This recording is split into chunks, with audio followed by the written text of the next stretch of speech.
Charter Local Edition with your host, John MacDonald. Hi, and welcome back. We are visiting today with Representative Chris Pope, who is from Bozeman here in House District 65. Welcome. Correct. Thank you for stopping by. I appreciate it. Well, thank you. Tell us a little bit about your district. You're at the Democratic Convention, which is being held here in Bozeman. Tell us a little bit about your district. HD 65 is a new district that represents pretty much the north side of Bozeman, from just above Main Street all the way out to the interstate. And it's a mix of historic district residents and business, and two very significant 7th and 19th Street Avenue business corridors, and then large subdivisions and then farmland moving to the west. So it's a very mixed bag of use and of constituencies. Mm-hmm. And keeps it interesting, and I actually quite enjoy that. And you say it's a new district. Is this a brand new district? Was this your first term? Yes, this is my first term in, and it was redrawn during the redistricting process, right. So it is a new district. A couple of the issues I wanted to visit with you about, you've taken on kind of energy policy as an area of concern and one of your priorities. Talk a little bit about what you have been working on and what you hope to see develop. I sit on the Energy and Telecoms Interim Committee and sat on the Federal Relations and Energy Committee during the 64th legislative session. So I have a background in solar energy development, specifically in manufacturing. And so I have been attuned to energy policy for the last 25 to 30 years. And have been extremely interested in the past few years to watch how the state of Montana, with all of its natural resource amenities, we've had coal and lots of carbon fuels as well as wind and renewables, that we have some opportunities presenting themselves in terms of least cost technology development that for the state of Montana I think represents terrific opportunity.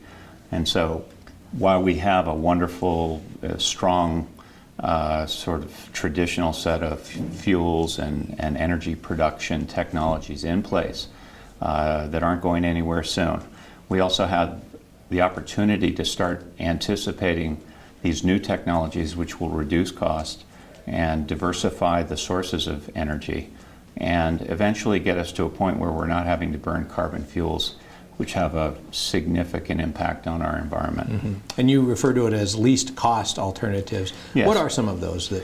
Well, wind right now is the competing alternative technology that actually in 2014 represented about 13 gigawatts of new power development in the United States, and in Montana was the #1 new generating technology by far. Mm-hmm.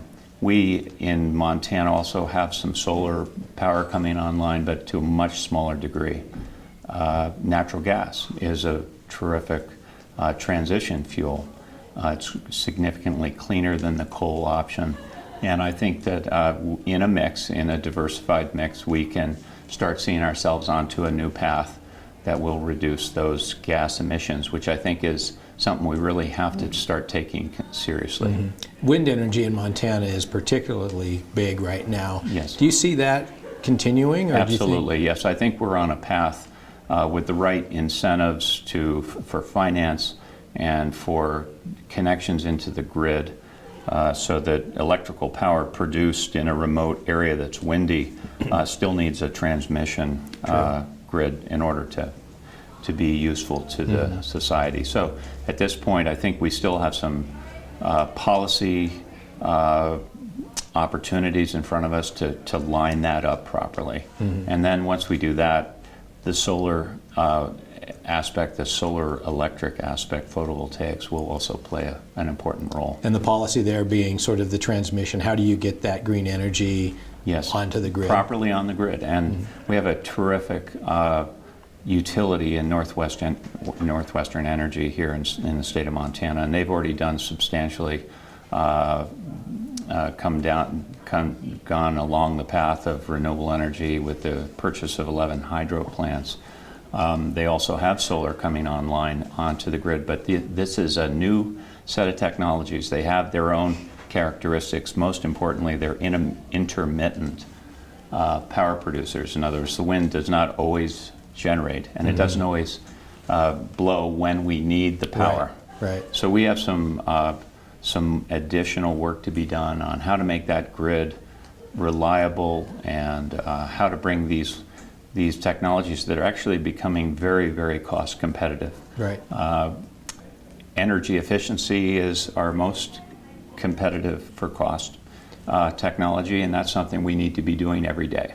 Wanted to visit with you about another topic related to energy too, and that's the whole idea of net metering. Yes. And it's kind of a new series of words on Montana's landscape. Yes. Tell people as quickly as you can what that is, Yes. and kind of where we ended up with the legislature in that issue. Net metering is, as the phrase suggests, is the ability for a homeowner or a business to be able to generate power and put it onto the grid, and then the utility keeps track of the arithmetic, how much power was put on the grid against the amount of power that that particular individual or that meter consumes.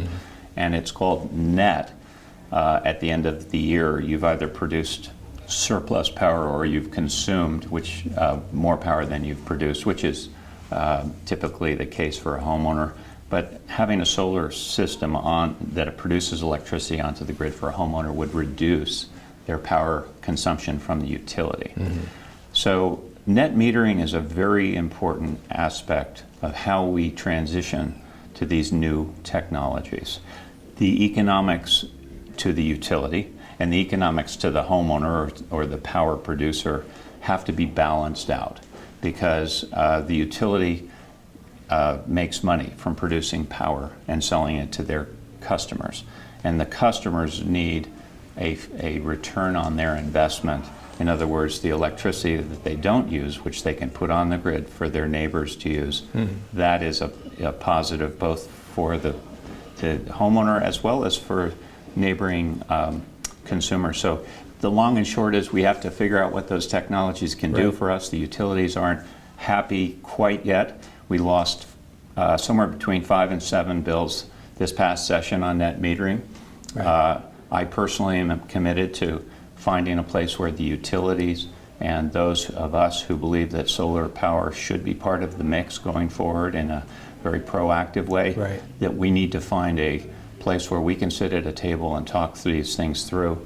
It's happening across the United States. There's some very exciting examples of how solar power is being a large contributor to the grid, and we need to find that here in Montana. It's an issue that certainly didn't get resolved this legislative session, but will probably be on the horizon for quite some time.